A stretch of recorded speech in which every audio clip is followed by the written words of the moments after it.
who is the team lead for the Regional Innovation Centre of the UNDP Asia Pacific. Well, thanks so much, Nicole, and it's such a great pleasure and honor to greet everyone from here from Bangkok. I think we are one of the safest places on Earth now in terms of COVID. We're still wearing masks, but more of a fashion attribute than because of the sanitary conditions that we have in the office. So it's really great to hail everyone connecting and joining us from all over the world.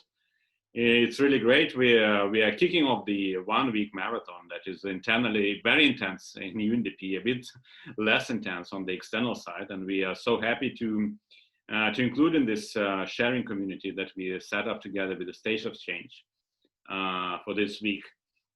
And you know, the great excitement, actually, despite all the masks and all the shocks that we have been going through, is that just we feel it's a great opportunity to start working together on the system transformation. We often talk about COVID dividend, but I think for us, the innovation dividend actually has become so obvious with COVID. And it's not only about what has changed, but also about the mindset shift and what has become possible in discussing with governments and other partners across our region, at least. And I think this is critical because we all know as practitioners, and this is why we have been driving for the system change all this time, is that because so many issues are systemic in nature and are complex in nature, and at least in UNDP, we often understand that what we offer and what we have been trying to do wouldn't be fitting for this reality on the ground. And I think just COVID put it in the stark contrast. We all understood what are the issues from plastic pollution to air pollution and beyond that require completely different approaches.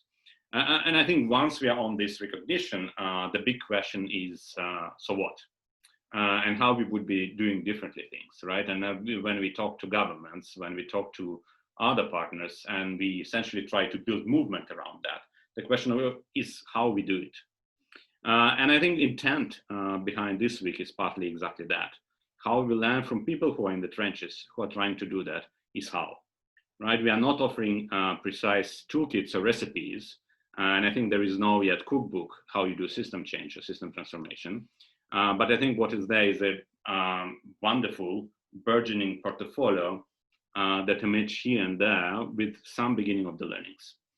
And just today for UNDP folks, we were sharing some of the lessons that we learned. And I think the stark realization for us there's driving system change forward is not just becoming more coherent in what we do and not becoming, portfolio based in the sense of having more interventions that would be speaking to each other. This is important, but this is really not enough. I think the critical thing is actually the mindset shift, or what is the new future where we would like to be, or where we would like to drive the system, and how we build the community around that, right? So the system transformation for us is as much as technical knowledge and content and new ideas and so forth, as well as building community, building movement around that.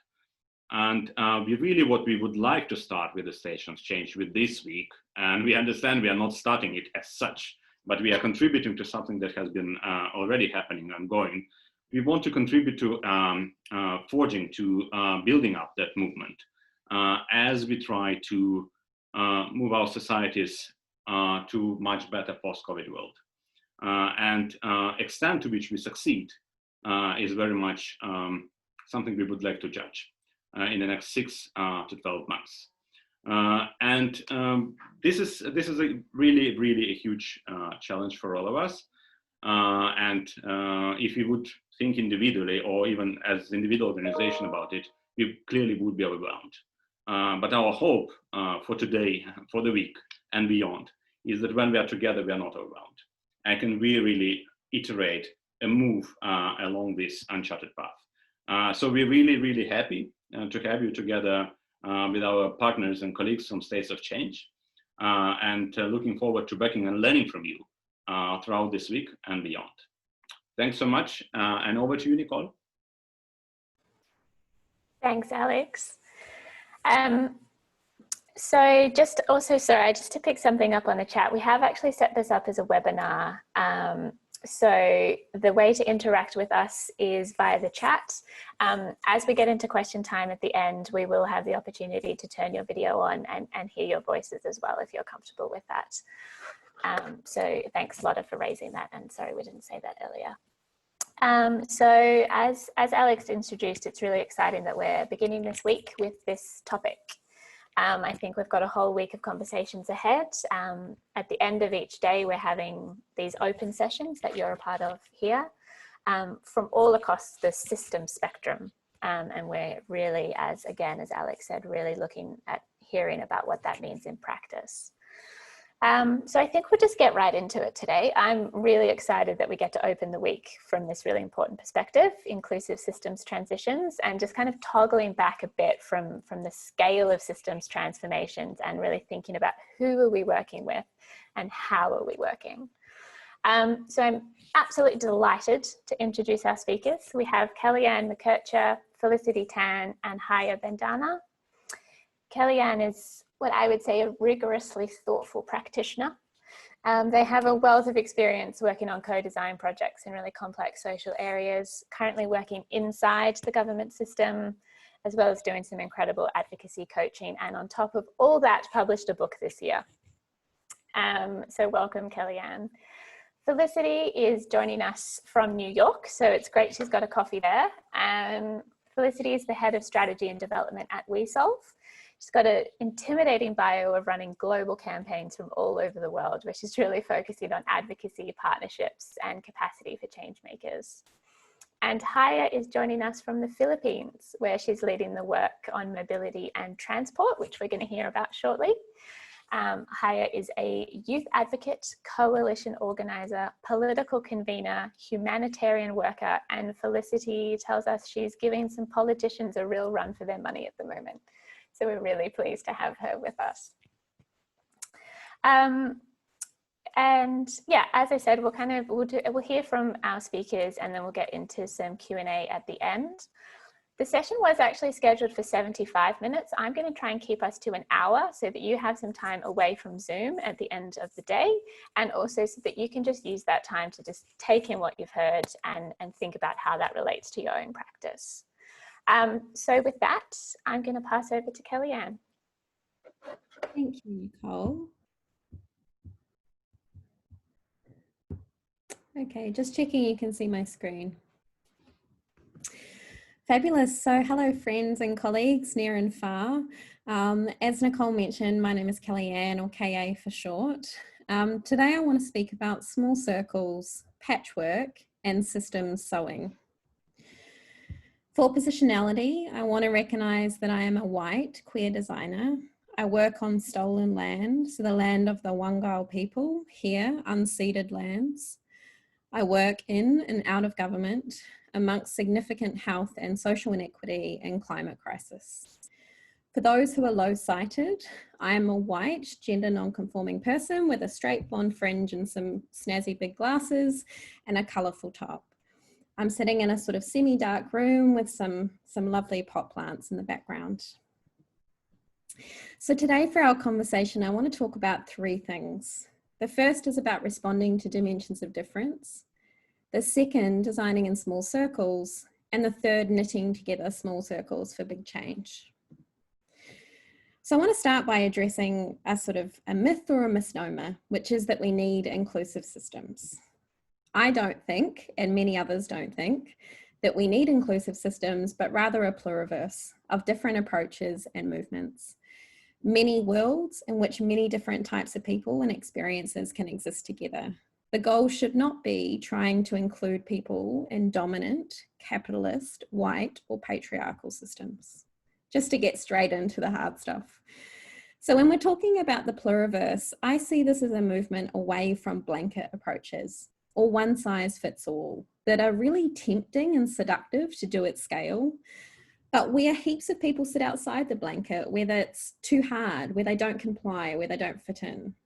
And a move to the pluriverse or a patchwork is where we are responding and tending to dimensions of difference, where we are knitting together many different types of contributions of the many, not of the few. So why is this important? When the pandemic first started, my partner and I were foster carers. Within the space of a couple of weeks, every support structure of our life kind of disappeared, and the school sent our autistic foster son with really complex trauma home. This sort of started to really unwind in quite a fundamental way, so severely in fact that we considered almost admitting them to a mental health facility. It was real bad. At the very same time, the school was kind of haranguing us to finish homework, to submit assignments. The various social services were ringing us up and saying, why aren't you responding to our emails? And this was kind of like one of the hardest experiences of our whole life. And it really felt like we weren't seen in any system, the education system, the justice system, the disability system, but sort of outside of that blanket of support. And when we're talking about addressing challenges like this, we tend to hear this thing of there isn't enough resources or people for change. There's not enough time, there's not enough money. But the people that we're looking at are designers, professionals, policymakers. And I'm not suggesting that we aren't good people, but we are not enough. And there is so many people left on the benches, people with lived experience, where there is enough people if we look in the right places, if we look to partner with the people who are most impacted, who are arguably even more invested in outcomes than we are. And I think what this offers us is the kind of colour and texture of bringing lots of perspectives together. In that fostering experience, no one asked us for our help. Had they have come and said, we know these systems aren't working, can you help? I would have been like jumping up and down and ready to help in a moment because I was invested totally in the outcome because it was impacting my life so fully. So let me tell you some stories about where this is happening. In my work, as Nicole mentioned, I am mainly supporting other people to have impact in their work. I've kind of moved out of working on the front line and into more of a supporting and coaching and leadership role. And hello to colleagues from Taxi who are on the call. So all these examples are from the Australian Centre for Social Innovation. The first one, Mental Health First Responders, is a project that I set up before I left my role at Taxi. And it's based on this really simple idea that young people with lived experience of mentally ill health and suicide are best placed to lead systems reform. And as professionals and as designers, we can create a context to enable them to discover, to design, to test, and to lead. And once we've created that context, we can stand back to support them to exercise their leadership. The second one here is Weavers, designed by carers for carers. So also very close to home. This one is also based on this really deceptively simple but powerful idea that the people who are best placed to support people caring are those who have been through a caring experience themselves.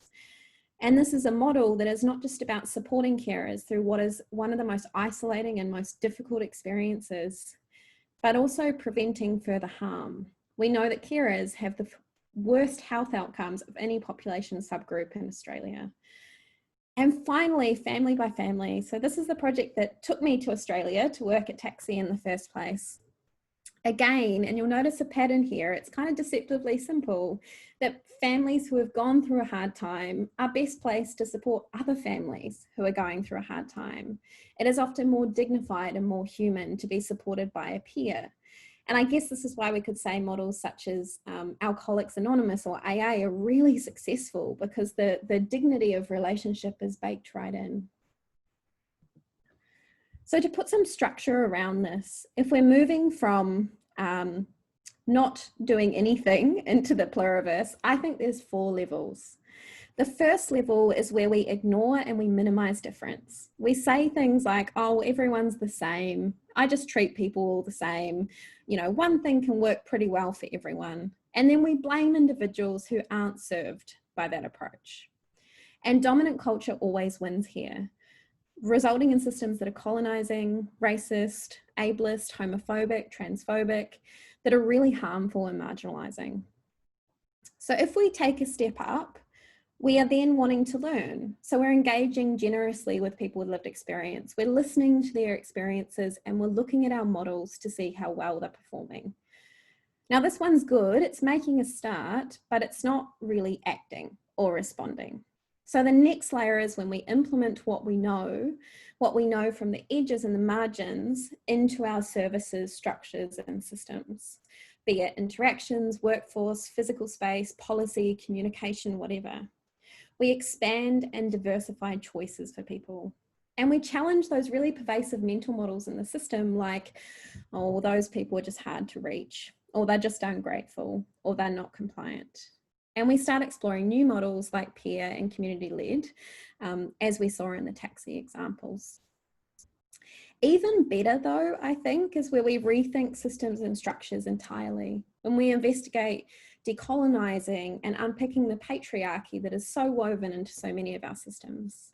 Where we dream and do alternatives, and we resist tinkering at the edges, like using a brochure to address a systemic issue, which is not a thing that ever happened, and radically redistributing power.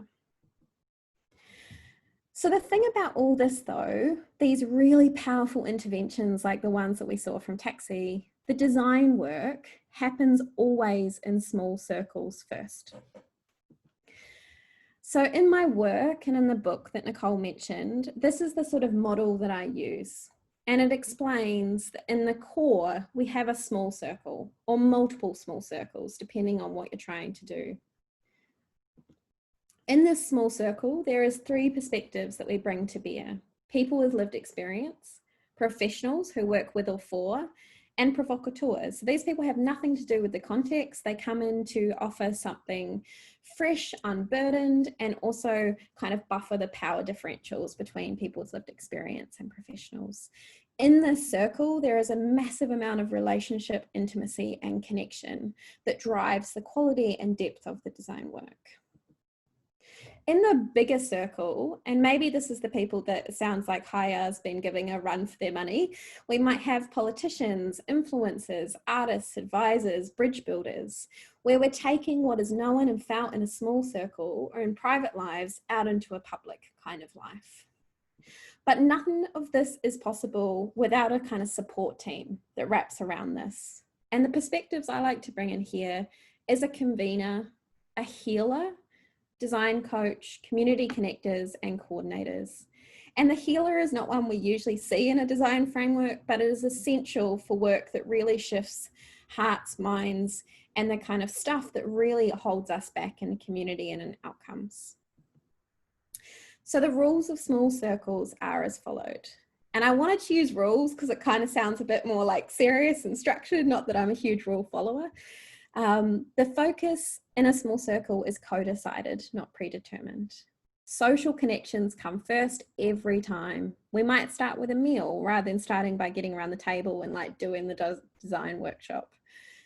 We are building the conditions for equitable partnerships. And in my work, I call this a model of care for co-design.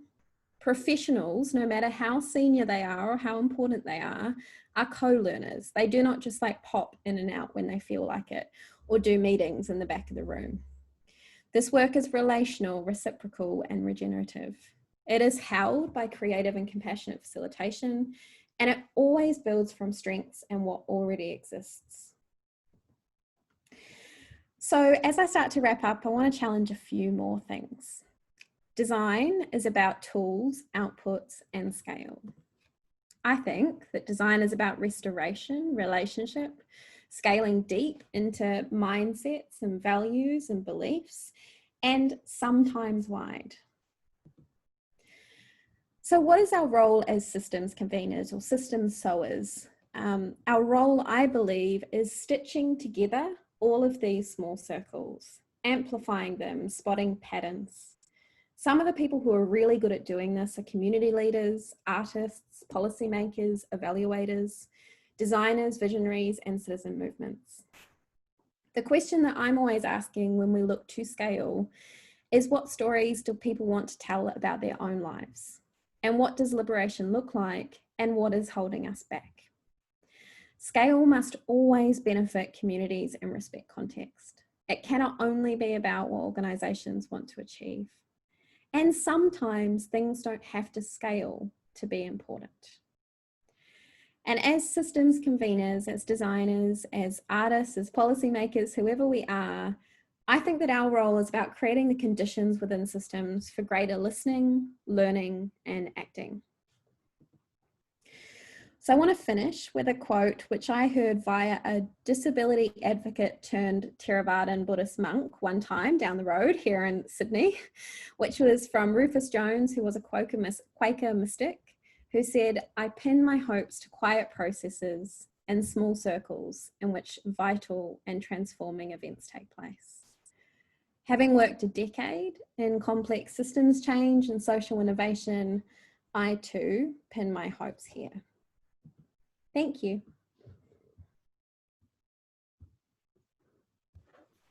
Thank you so much, Kellyanne. That's such a beautiful way to open. I'm going to pass straight over to Felicity and Hya and let them take it from here. Great, thanks for that, Nicole, and thanks so much for that, Kellyanne. I was hoping for like a little moment there to just absorb everything you just said. It was really beautiful, and I know everybody agrees. So I guess we're gonna have to go after that. And so I think what WeSolve will talk about today really speaks to that support team circle outside Kellyanne's little diagram there. The healers, the coordinators, the organizers, basically the conditions creators. So let me just try to share my screen. Great, can folks see it? Perfect, great, thank you so much. So hi everyone, my name is Felicity. I lead strategy for WeSolve. I'd love to tell you more about WeSolve at the top and about ourselves at the top.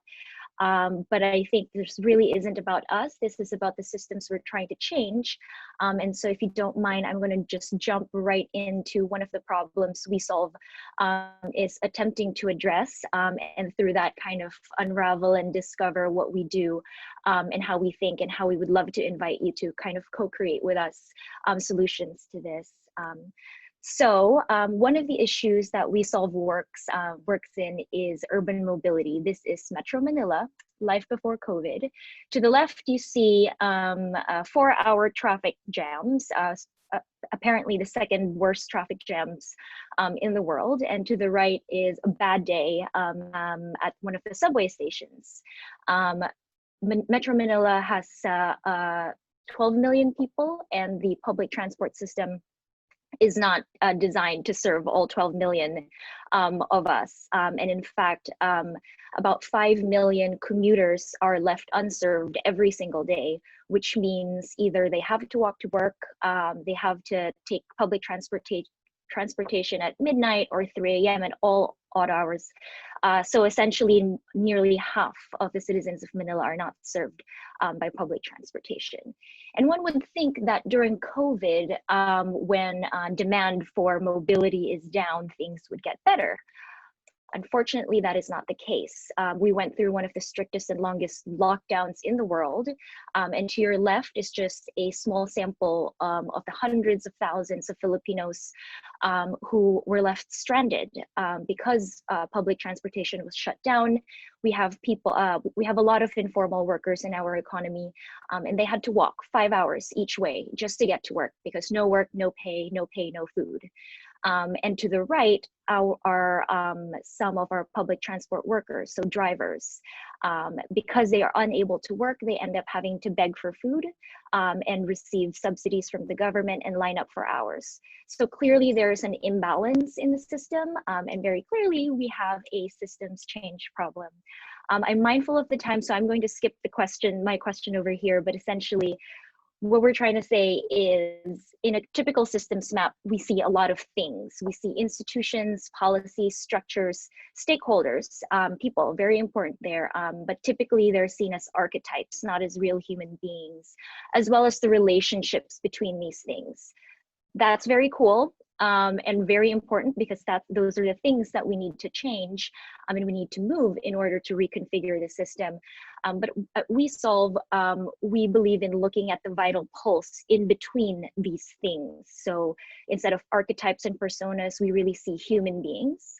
Instead of relationships between a policy and a phenomenon, we actually see relationships between humans. How do we engage with each other? How do we talk to each other? What languages do we use? What are the norms and the backgrounds we come and bring to the table? Because ultimately, the things in a system, if we are going to move them, we're going to need to move the people in the system together, because systems are made of people. We are the system, and we can't change the system if we are not engaging in deeper ways. Similarly to what Kellyanne was saying earlier, it's really about the people at the end of the day. So for WeSolve, it's really about how do we make together work.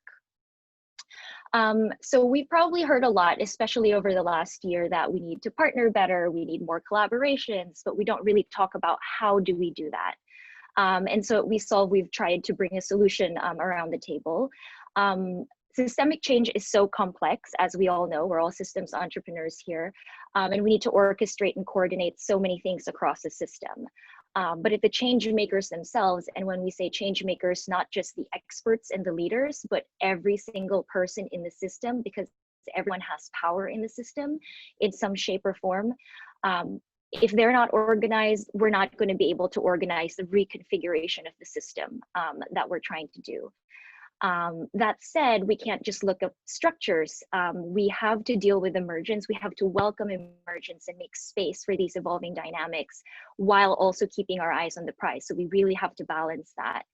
And importantly, it's not just about work, what we see as work. So the processes, the management of the collaboration, these are all very important, but equally important is how we are, who we are, and how we be as a team.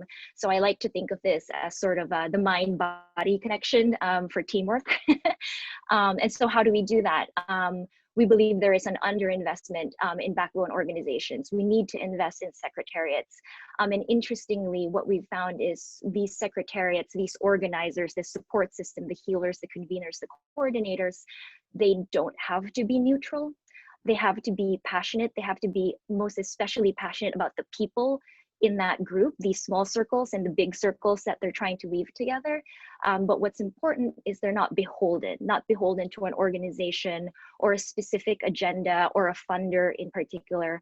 And their role is really to create these conditions for creation that supports what the small circle and eventually the big circle is going to try to move forward. And so I'm going to skip this. I just kind of wanted to flash this on the screen, and I'm happy to share this with others offline. But essentially what WeSolve does is we really focus on the backbone organization. It's one of the 5 conditions that FSG originally laid out for collective impact. And what we do is try to actually create those conditions instead of just try to look for it. So the reason why I don't want to talk about this framework is I think what my colleague Hya has to say is a lot more interesting, because she's going to take us back into the urban mobility challenge and kind of guide us through what we have learned over the last 6 months. And I hope you enjoy that. So I'm going to pass this on to Hya. Thanks, guys. Hello po. Thanks, Ate Felicity. That's my ate. Okay, game.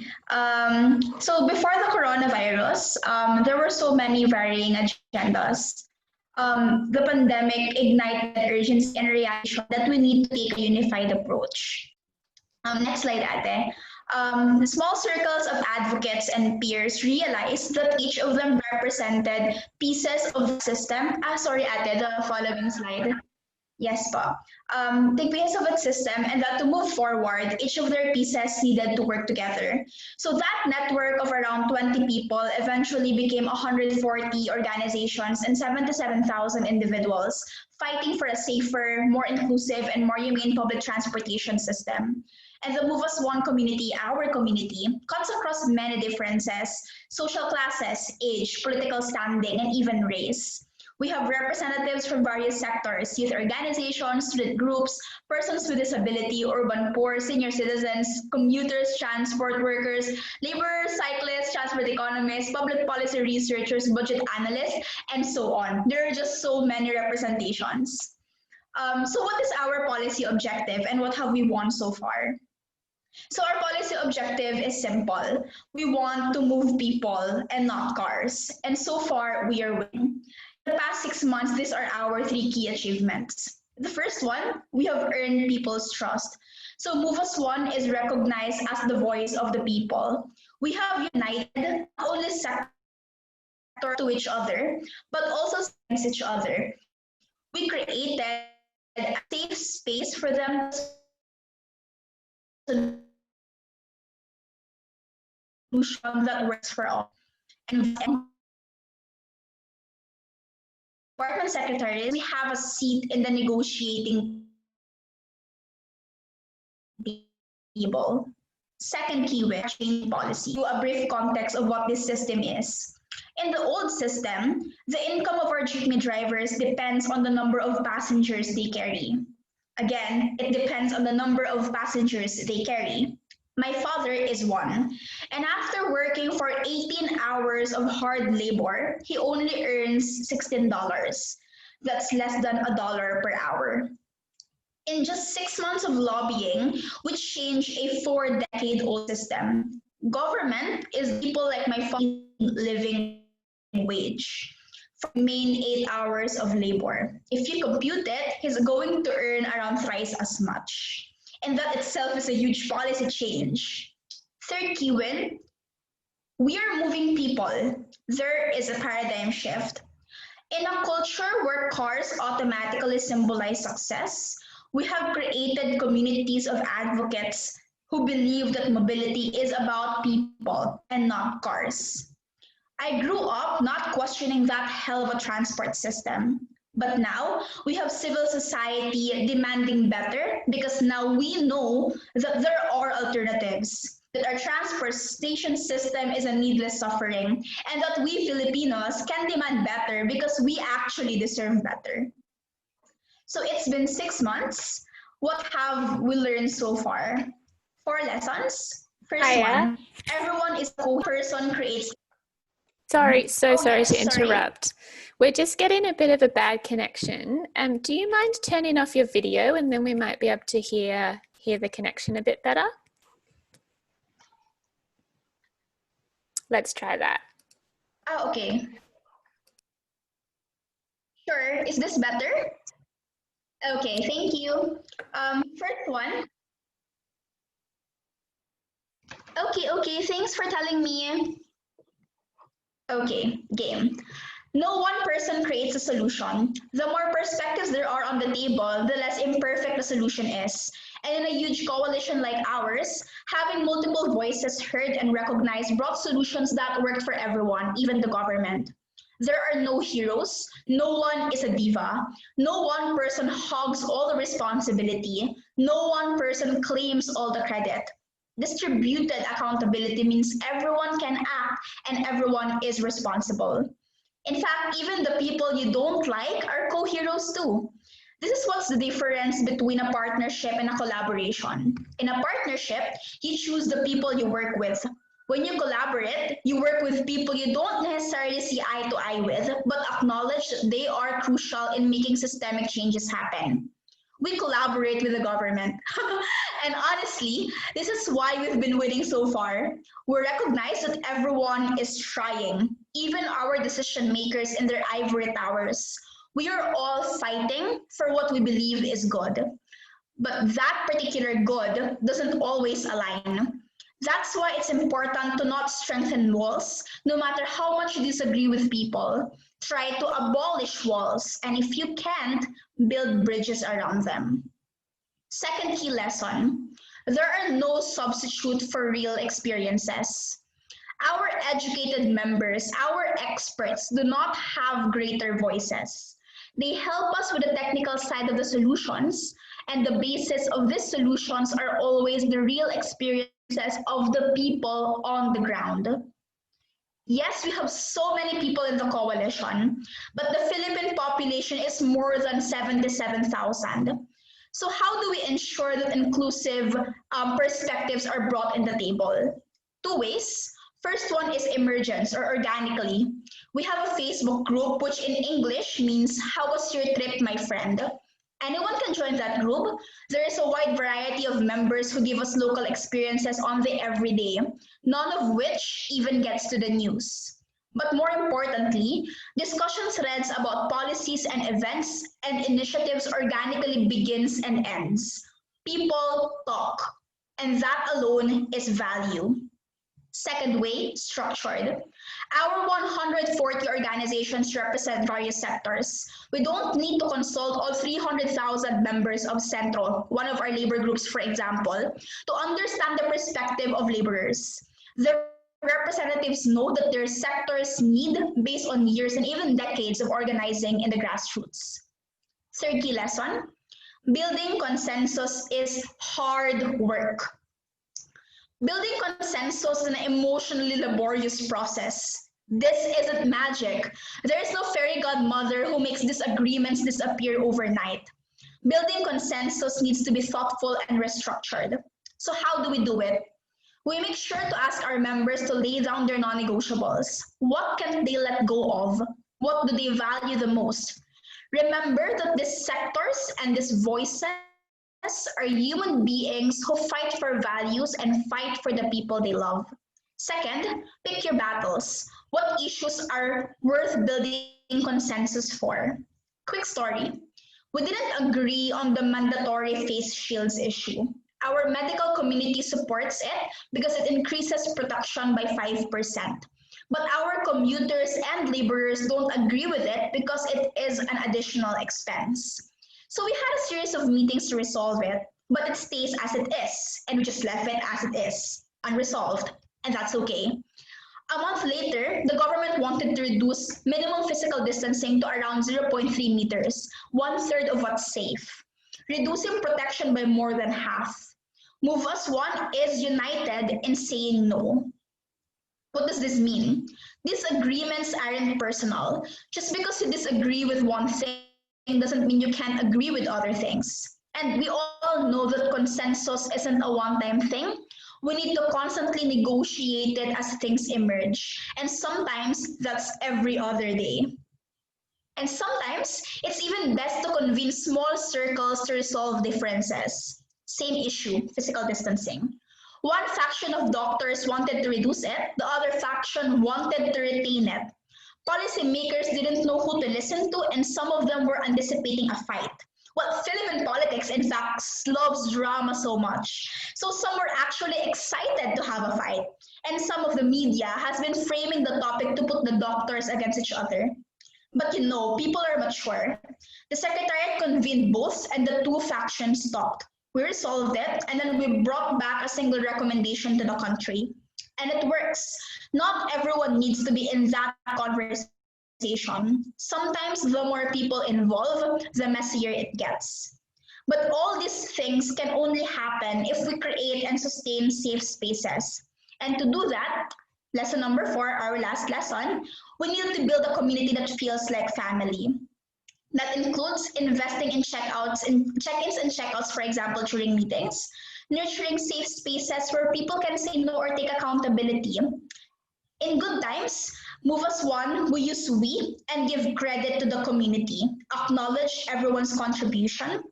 In bad times, when we're at fault, we're not afraid to use I and take accountability. It's okay. And if you're not at fault, instead of blaming, ask, how can I help? How can we do this better together? When we lobby policies, we think of artifacts, we think of sectors, we think of voices of actors. But these are what?